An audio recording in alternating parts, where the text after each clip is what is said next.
اللہ تیرا ہے احسان، روزے نمازیں اور قرآن، ہے یہ سب روح ایمان، نور رمضان نور رمضان نور رمضان۔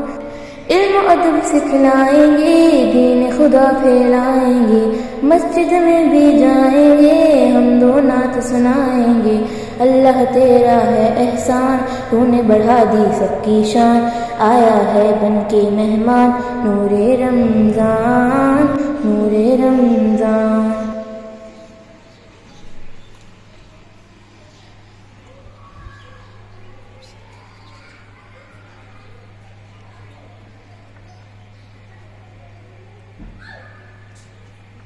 السلام علیکم۔ وعلیکم السلام۔ عبداللہ بھائی، آپ نے بتایا تھا کہ قرآن کے آداب میں سے ہے کہ اگر قرآن کی تلاوت کر رہا ہو تو اسلام نہیں کرنا چاہیے، لیکن اگر کوئی ضروری بات کرنی ہو تو پھر کیا کرنا چاہیے؟ کوئی ضروری بات کرنی ہو تو آیت یا رکوع مکمل کر لیں اور پھر بات کریں، پھر اعوذ باللہ اور بسم اللہ پڑھ کے قرآن کی تلاوت دوبارہ شروع کر لیں۔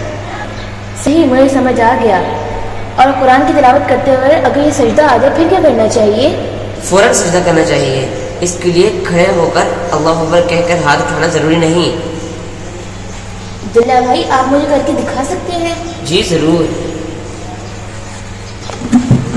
جب سجدے کی آیت آئے تو اللہ اکبر کہہ کے فوراً سجدہ کر لینا چاہیے، اس طرح۔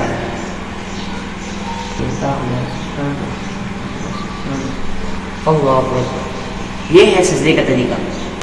عبداللہ بھائی، بعض لوگ منہ بند کر کے قرآن کی تلاوت کر رہے ہوتے ہیں، نہ زبان ہل رہی ہوتی ہے نہ ہونٹ ہل رہے ہوتے ہیں، تو اس طرح پڑھنا درست ہے کیا؟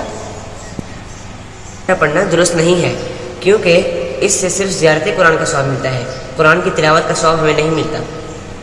عبداللہ بھائی، اگر کوئی قرآن کی تلاوت کرتے ہوئے موبائل پہ میسج کا جواب دے رہا ہو، کیا اس طرح کرنا درست ہے؟ میسیجز کا جواب دینا یہ بھی قرآن کے آداب کے خلاف ہے، اور بعض لوگ انگلی پہ تھوک لگا کے قرآن کا ثواب لڑ رہے ہوتے ہیں، یہ بھی قرآن کے آداب کے خلاف ہے۔